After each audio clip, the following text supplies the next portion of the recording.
Assalamualaikum warahmatullahi wabarakatuh. Selamat datang di Bicara Pajak. Bersama saya Fahri Sustian. Di video berikut ini kita akan menjelaskan bagaimana cara mengisi dan juga nanti menghitung PPh pasal 21 menggunakan ISPT. Kalau di video sebelumnya, bagaimana cara kita mengunduh, menginstal, dan membuat database di ISPT PPh pasal 21. Nah, kali ini saya akan mengajak Anda untuk belajar bagaimana cara menghitung PPh pasal 21, kemudian dari hitungan itu kita masukkan ke aplikasi ISPT-nya. Nah, silakan disimak tutorialnya berikut ini. Kita mulai. Yang pertama adalah kita buka dulu aplikasinya yang sudah kita install dari situs resminya DJP. Kita buka di sini aplikasinya ISPT 2114. Kita pilih yes. Nah, ketika muncul pertama kali seperti ini, maka database-nya itu sekarang sudah ada dua di sini. Database yang bawaan dari aplikasi dan juga database yang sudah kita buat. Jadi ingat ya, kalau kita punya perusahaan lebih dari satu, maka satu perusahaan satu database. Kenapa? Karena satu database ini hanya bisa membaca satu NPWP saja. Jadi kalau kita punya lebih dari satu perusahaan, maka silakan copy saja database-nya seperti di video sebelumnya. Kemudian silakan rename sesuai dengan nama perusahaan masing-masing. Misalkan PTA, PTB, dan seterusnya. Kemudian nanti baru silakan isi profilnya masing-masing. Nah, langkah pertama adalah kita pilih dulu database ini yang akan mau kita isikan datanya. Silakan ketik di sini, pilih Tunas Pondasi sesuai dengan contohnya. Kemudian kita pilih DB di sini. Nah, kemudian akan muncul login database. Username-nya adalah administrator, tidak perlu diganti, dan password-nya itu adalah 123. Jadi sekali lagi, username-nya adalah administrator, password-nya adalah 123. Kita klik login. Nah, akan ada konfirmasi, silakan mengisi NPWP terlebih dahulu. Artinya di sini Anda harus masukkan NPWP dari perusahaan yang akan Anda buat laporannya.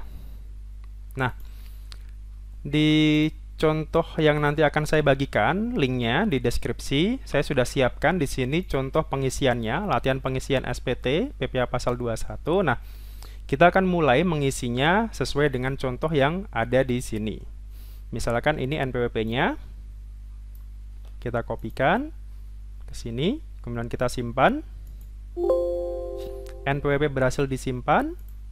Kemudian baru setelah itu akan kita isikan profil wajib pajaknya. Kita isi saja di sini PT Tunas Pondasi, kemudian alamatnya Jalan Kebayoran Raya, Banten. Yang ada tanda merahnya ini itu artinya harus diisi ya, jadi tidak boleh kosong. Nomor teleponnya, kemudian alamat email,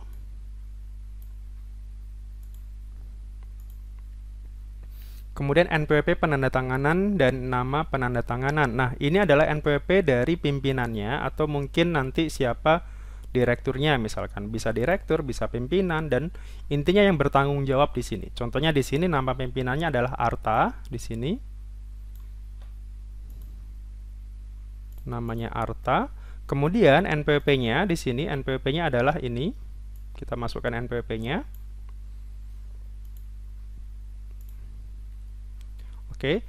NPWP kuasa dan nama kuasa tidak perlu kita isi apabila memang kita tidak menggunakan kuasa. Kemudian yang ini, yang bagian centangnya adalah kalau misalkan perusahaan atau profil ini itu bukan instansi pemerintah, contohnya kayak dinas, kemudian sekolah dan sebagainya, maka ini tidak perlu kita centang. Jadi ini hanya untuk kalau profil Anda atau NPWP Anda itu adalah pemungut gitu atau instansi pemerintah. Tapi kalau perusahaan swasta, PT, CV, koperasi dan sebagainya, maka ini tidak perlu kita centang.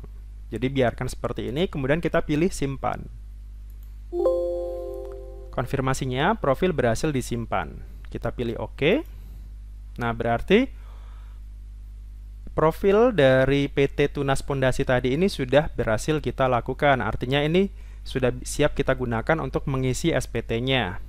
Nah, sebelum itu kita bisa cek di sini ada referensi untuk mengubah username dan passwordnya. Tarif ini terkait dengan PTKP, pasal 17 dan seterusnya.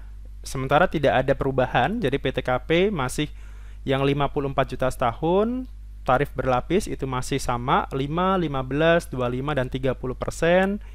Biaya jabatan juga masih sama, maksimal adalah 500.000 per bulan atau 6 juta setahun. Jadi masih sama.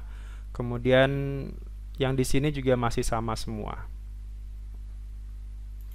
Oke, nah sekarang kita cek kembali lagi ke latihan soalnya di sini. Nah, untuk pelatihan soalnya di sini berikut adalah data pegawai tetapnya pada bulan Januari 2021. Tidak ada pegawai tetap yang berhenti ataupun masuk dalam pertengahan tahun. Di sini ada 3 pegawai, Arta, Ben, dan Melati. Jabatannya masing-masing adalah direktur, manajer operasional, dan juga bagian keuangan. Alamatnya ada di sini, statusnya K3 untuk Arta, Ben, K1, dan Melati adalah TK0. Nick-nya, jadi usahakan ketika kita buat database perusahaan, usahakan masing-masing pegawai ini harus mencantumkan paling tidak nick-nya berapa dan statusnya apa. Statusnya pada awal tahun ya, jadi kondisi PTKP adalah kondisi pada awal tahun, kira-kira seperti apa kondisinya. Misalkan tahun 2021 berarti Januari 2021 statusnya dia apa? Apakah sudah menikah atau belum? Kalau ternyata belum menikah maka TK0. Kalau misalkan sudah menikah ya berarti kawin dengan berapa tanggungan. Kalau ternyata baru menikahnya nanti di pertengahan tahun, katakanlah di bulan Agustus tahun 2021, maka PTKP-nya nanti akan berubah ke kawin tapi untuk tahun depannya, tahun 2022. Jadi dia akan berubahnya di tahun depan, bukan di tahun ini. Kemudian dari situ, rincian penghasilan bruto yang dibayarkan oleh perusahaan adalah sebagai berikut. Di sini adalah rinciannya. Arta gajinya adalah 8 juta, kemudian tunjangannya di sini 4 juta. Kemudian premi asuransi dibayar oleh pemberi kerja di sini adalah 80.000. Kemudian Ben di sini 6 juta, tunjangannya 3 juta.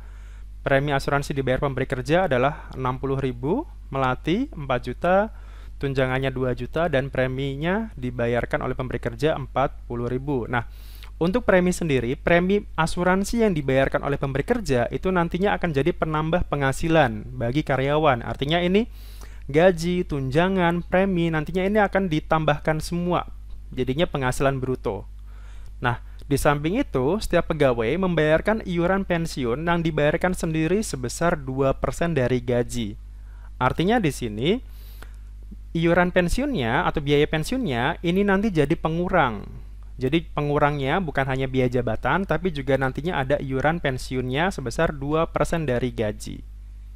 Jadi seperti inilah nanti yang akan kita buat untuk menghitung berapa sih sebenarnya nanti PPh terutang pasal 21 Januarinya masing-masing pegawai ini.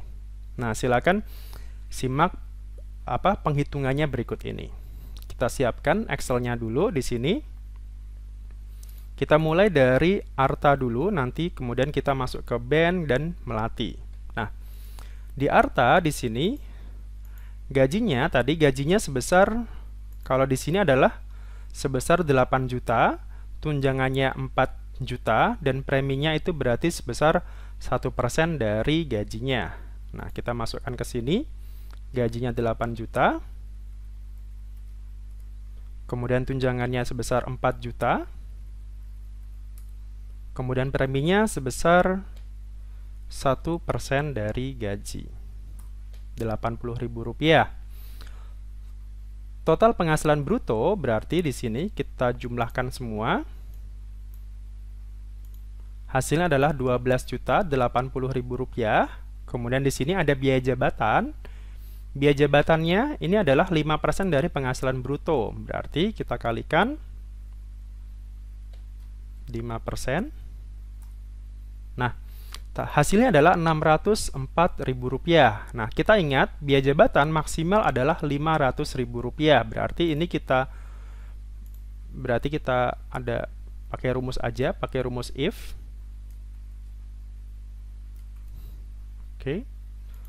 Kalau di atas ini 500, jika benar maka hasilnya adalah tetap 500.000. Jika salah, hasilnya sesuai dengan yang penghitungan kali 5% ini. Oke, berarti ini tetap 500.000 ya, karena hasilnya tadi ternyata di atas 500. Kemudian di samping itu tadi ada biaya pensiun.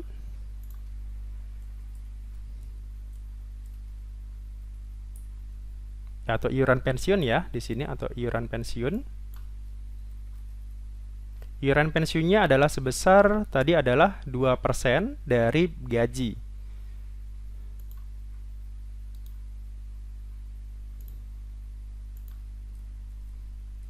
%2 dari gaji. Nah, berarti di sini gajinya 8 juta, kita kalikan 2%, hasilnya 160.000.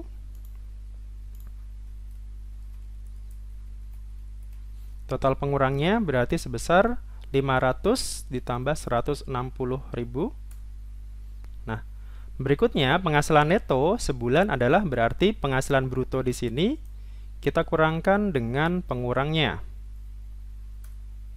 Oke, hasilnya adalah Rp11.420.000.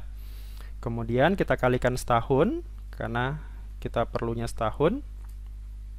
Oke, hasilnya adalah ini, Rp137.040.000. Kemudian setelah itu, kita kurangkan dengan PTKP di sini. PTKP-nya itu untuk diri sendiri tadi ya, 54 juta.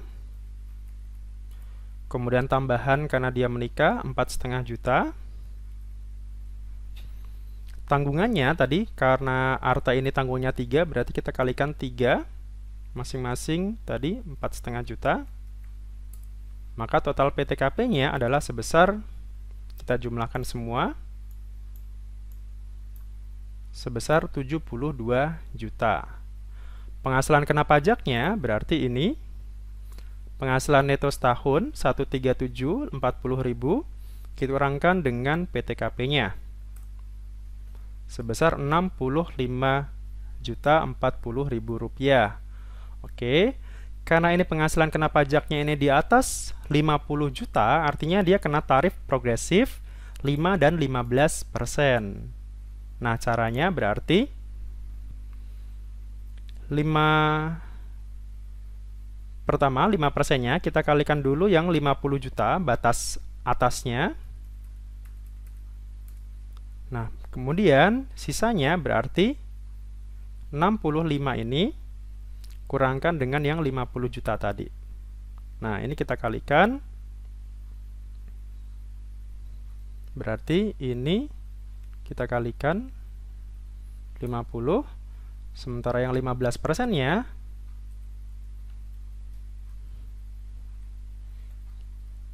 kita kalikan yang sisanya.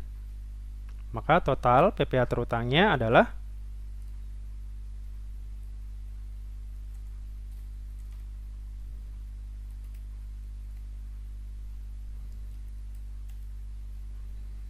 ini kita jumlahkan.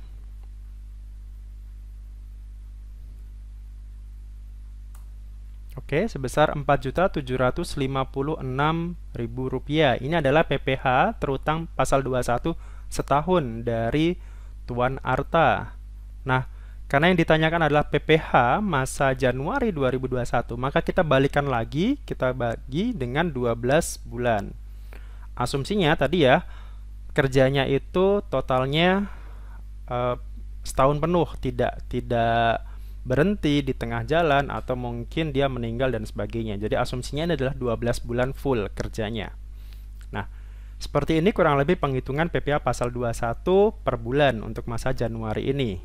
Nah, untuk yang lainnya sama, jadi kita bikin yang lainnya juga, Ben dan Melati. Sesuaikan saja angkanya dengan yang ada di sini.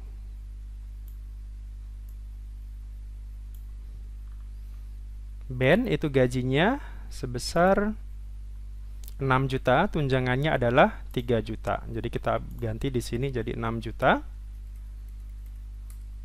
Tunjangannya sebesar 3 juta. Oke. Preminya tadi 1%, Rp60.000. Penghasilan brutonya berarti ini kita jumlahkan. Oke, hasilnya adalah 9 juta 60.000. Biaya jabatannya ini hasilnya adalah Rp453.000 karena di bawah 500.000, maka ini yang dipakai ya. Kemudian iuran pensiunnya 2% dari 6 juta ini dari gajinya. Total pengurangnya berarti ini ditambah ini hasilnya 573. Penghasilan neto berarti 9 juta ini kurangkan dengan pengurangnya, hasil adalah ini 8.487. Penghasilan setahun sama, kita kalikan 12. Nah, berikutnya nih PTKP dari Tuan Ben itu adalah K1. Berarti di sini K1 adalah sebesar berarti 54 juta ditambah dengan kawin 4,5 juta ditambah dengan satu tanggungan ya, berarti 4,5 juta lagi. Oke, sebesar 63 juta. Oke, 63 juta di sini. Nah, PPh terutangnya di sini karena ini di bawah 50 juta, maka langsung saja kita kalikan tarif 5% di sini langsung. Ini kita kalikan tarif 5%. Oke, berarti PPh terutangnya setahun itu adalah 1.942.200 rupiah. Kemudian kalau dibagi per bulan, PPh terutang masa Januari untuk Ben adalah sebesar ini 161.850 rupiah. Nah, ini seperti ini. Yang terakhir berarti kita hitung yang melati sekarang. Sama caranya kurang lebih.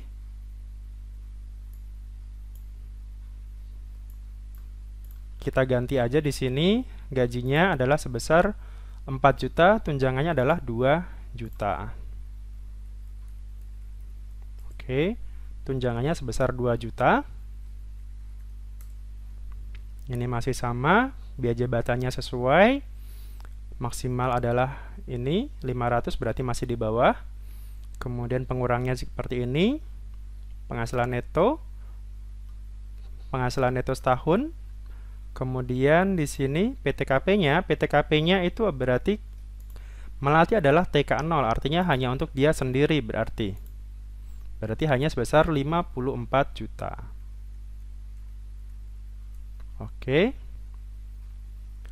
Dari sini penghasilan kena pajaknya berarti 67 juta sekian ini setahun, kurangkan dengan PTKP 54, hasilnya adalah 13.896.000 rupiah. Nah, ini langsung kita kalikan yang 5% ya. Karena tadi di bawah 50 juta. Oke, berarti PPh terutang setahunnya adalah 694.800 rupiah. PPh masa Januari adalah sebesar 57.900 rupiah. Nah, inilah nanti angka ini yang akan kita masukkan ke SPT PPh pasal 21. Jadi angkanya yang akan kita masukkan adalah ini dan juga PPh brutonya di sini. Jadi dua angka ini yang akan kita masukkan. Nah, kita balik lagi ke aplikasinya sekarang. Untuk pembuatannya berarti kita buat SPT baru di sini. Kemudian kita buat masa Januari, scroll aja ke atas atau ke bawah di sini. Masa Januari, tahun pajaknya kita bisa tap saja di sini. Tahun pajaknya 2021 misalkan atau 2020, 19 dan seterusnya. Kemudian kita buat SPT di sini. SPT berhasil dibuat, klik OK. Nah, berikutnya di sini untuk mengisinya berarti kita isi SPT di sini. Kemudian untuk pemotongan bulanan itu kita bisa pilih yang ini, daftar pemotongan pajak untuk satu masa pajak di sini. Oke, di sini kita bisa input. Nah, di sini akan ada dua bagian. Yang pertama adalah bagian A, pegawai tetap dan penerima pensiun dan seterusnya, yang penghasilannya melebihi PTKP. Kemudian yang kedua, yang bagian B adalah pegawai tetap dan penerima pensiun yang penghasilannya tidak melebihi PTKP. Nah, yang tiga orang tadi, Arta, Ben, dan Melati, kita isikan yang di bagian A ini. Kenapa? Karena tadi di atas PTKP, di atas pemotongan pajak. Asumsinya adalah penghasilan yang di atas 4,5 juta per bulan, itu pasti dia kena potong pajak, harusnya. Gitu. Walaupun mungkin kalau dia PTKP-nya makin tinggi, juga nanti penghasilannya mungkin akan pajaknya makin akan berkurang. Gitu. Intinya adalah di sini PTKP-nya yang ada pemotongan pajaknya kita masukkan ke bagian A, yang tidak dipotong pajak kita masukkan ke bagian B. Nah, berarti kita pilih tambah di sini, akan ada 3 menu di sini, tambah. Nah, masukkan NPWP yang pertama, Arta di sini. NPWP-nya Arta. Nama Arta. Kode objeknya kita pilih yang 101 di sini, pegawai tetap. Jumlah penghasilan brutonya. Nah, kita bisa isikan dari ini yang tadi. 12.080.000.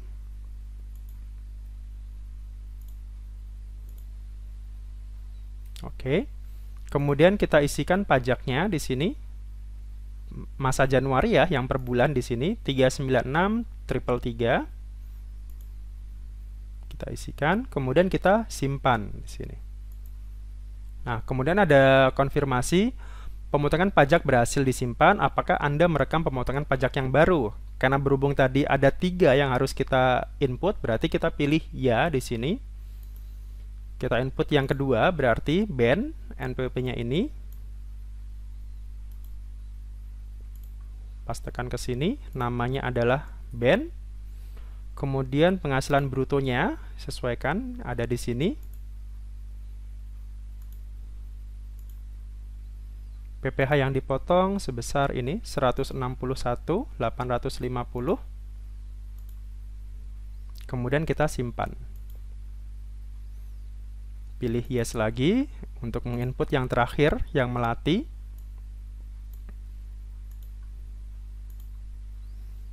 Namanya adalah Melati.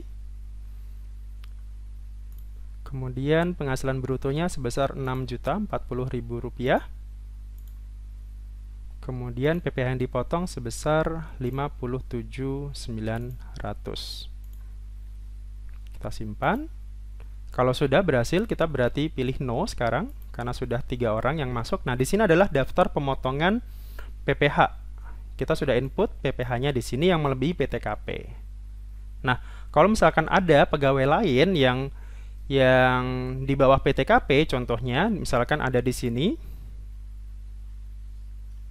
Nah, di sini ada keterangan tambahannya. Terdapat 5 orang pegawai yang memiliki penghasilan di bawah PTKP. Masing-masing pegawai menerima gaji sebesar 3 juta setiap bulannya. Nah, berarti kita bisa masukkan ke sini 5 orang langsung saja. Jadi di sini tidak dirinci siapa namanya, jadi langsung saja jumlahnya berapa, 5 orang. Kemudian berapa penghasilan brutonya, totalnya. Kalau tadi kan masing-masing pegawai 3 juta, berarti totalnya berarti 5 kali 3 juta, 15 juta di sini. Oke. Kemudian setelah itu kita bisa simpan di sini. Nah, kalau sudah seperti ini, bagian A sudah diisi, bagian B juga sudah diisi, kita bisa close. Nah, berikutnya di contoh soalnya di sini ada juga keterangan tambahannya. Pada bulan Januari 2021, PT Tunas Pondasi juga membayarkan penghasilan kepada selain pegawai tetap, yakni membayarkan imbalan jasa pembukuan sebesar 50 juta kepada Tuan Freddy. NPWP-nya sekian di sini.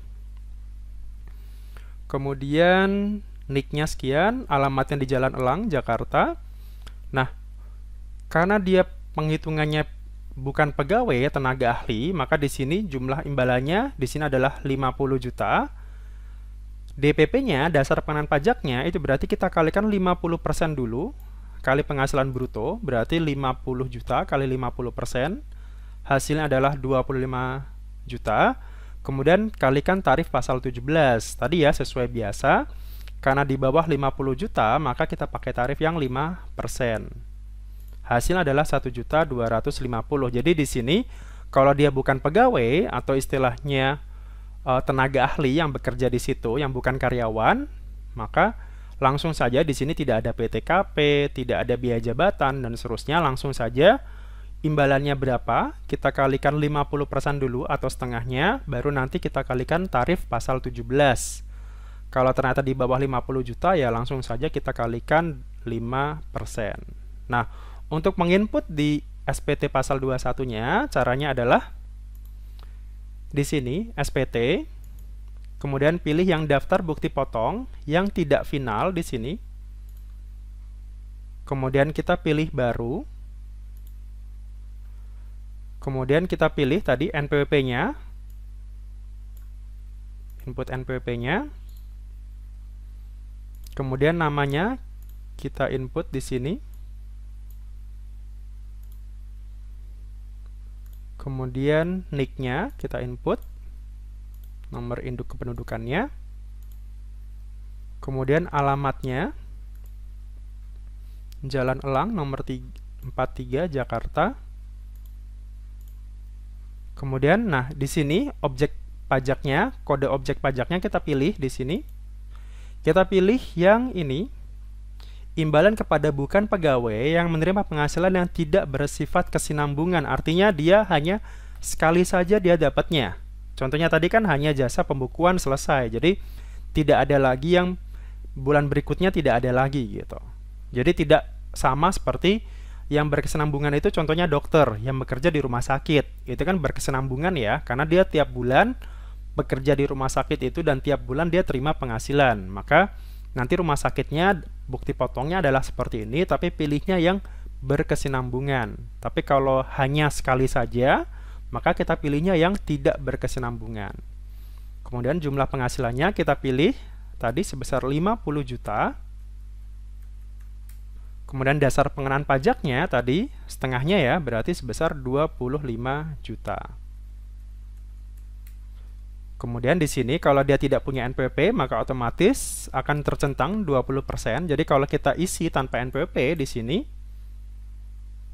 otomatis akan menjadi 1.500.000. Jadi 20% lebih tinggi. Tapi kalau kita punya NPWP di sini, maka tarifnya menjadi lebih rendah. Makanya ya, usahakan ya punya NPWP. Jadi kan selisihnya lumayan ya. Kalau tadi dia tidak punya NPWP, dipotongnya 1,5 juta. Kalau dia punya NPWP, dipotongnya adalah sebesar Rp1.250.000. Setelah berhasil, kita bisa simpan di sini. Apakah Anda merekam bukti potong yang baru? Kita pilih tidak, karena hanya satu kali saja. Kalau ada lagi, berarti tinggal kita pilih yes di sini. Kita pilih no. Oke, berhasil sudah di sini. Kita bisa cetak nanti bukti potongnya di sini. Kita close dulu saja. Nah, berikutnya karena tadi sudah diinput semuanya di sini, datanya sudah berhasil diinput semua, maka langkah berikutnya kita ke induk SPT sekarang, SPT induknya. Kita pilih di sini daftar pemotongan pajaknya. Di sini tinggal ini hanya mereview saja kira-kira apakah sudah benar atau tidak. Totalnya ada 8 pegawai ya, yang 3 dan 5 tadi ya, 5-nya di bawah PTKP, 3-nya yang ada pemotongan pajaknya. Kemudian ini bukan pegawai yang menerima tadi 50 juta. Nah, ini sudah sesuai. Penghitungan PPh-nya ada kurang bayar sebesar 1.866.083. Nah, ini yang harus di-store terlebih dahulu. Jadi sebelum lapor, angka ini harus kita store. Gitu. Bagian C, tidak ada PPh final. Lampirannya, kita centang yang SSP ini, surat setoran pajak. Jumlahnya berapa? Misalkan 1 lembar. Kita pilih di sini, kemudian masuk ke pernyataan. Pemotongnya, namanya Arta di sini, nama penanda tangannya tadi. Tempatnya di mana? Misalkan di Tangerang. Kita simpan di sini. SPT induk berhasil disimpan. Kita pilih OK. Nah, langkah berikutnya setelah kita masuk ke SPT induk adalah kita harus input daftar SSP-nya tadi, surat setoran pajaknya. Tadi kan ada kurang bayar ya. Nah, ini 1.866.000. Nah, pastikan ini harus di store. Angkanya harus sama di sini. Jadi ini masih ada. Nah, caranya adalah dengan cara tambah di sini. Kode akun pajaknya adalah 4.11121. Jadi kita harus buat kode billing dulu ya. Kode billingnya adalah ini kode akun pajaknya 4.11121. Kode jenis storanya adalah 100. Kemudian NTPN-nya berapa? Jadi setelah kita buat kode billing, kita bayarkan. Nah, pasti ada kode NTPN-nya. Nah, silakan berapa. Kemudian jumlah yang di store pastikan harus sama dengan yang terutangnya. Di sini 1866083. Kita simpan. Kita pilih no saja kalau hanya satu kali.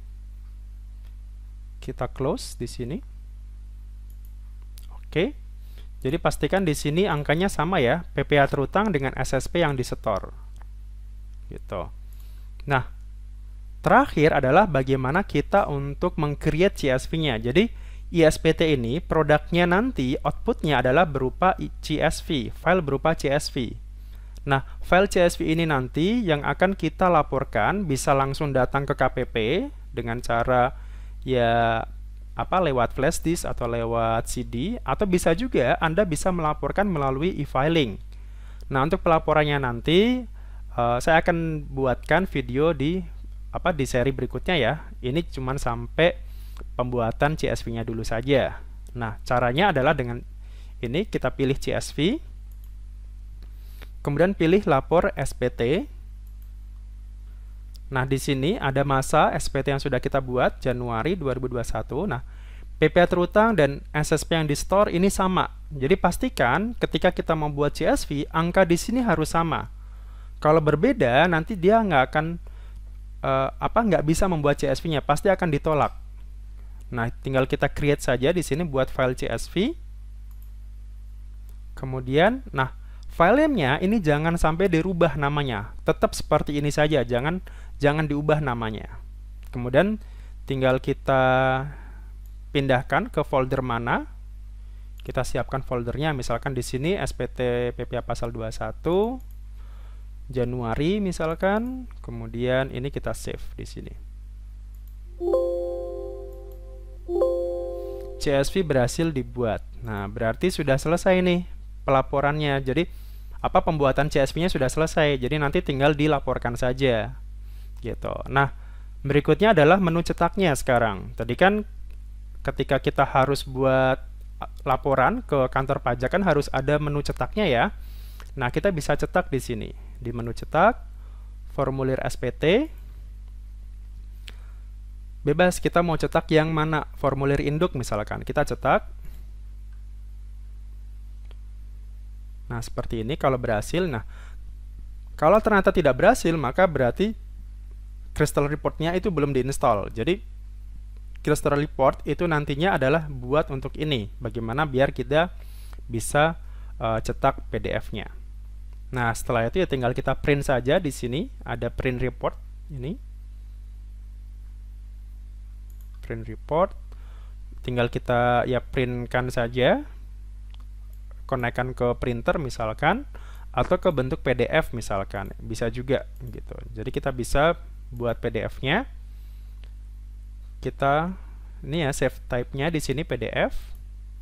Kemudian ya di sini SPT induk Januari 2021 misalkan, namanya seperti ini.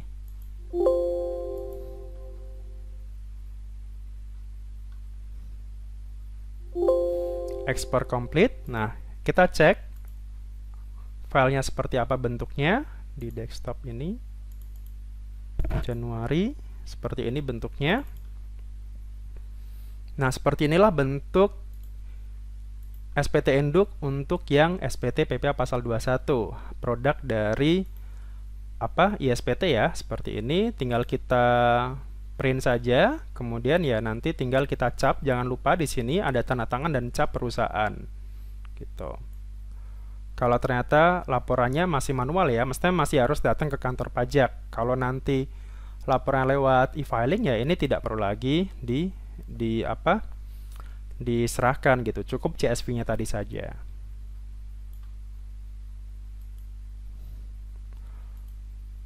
Oke, kita close.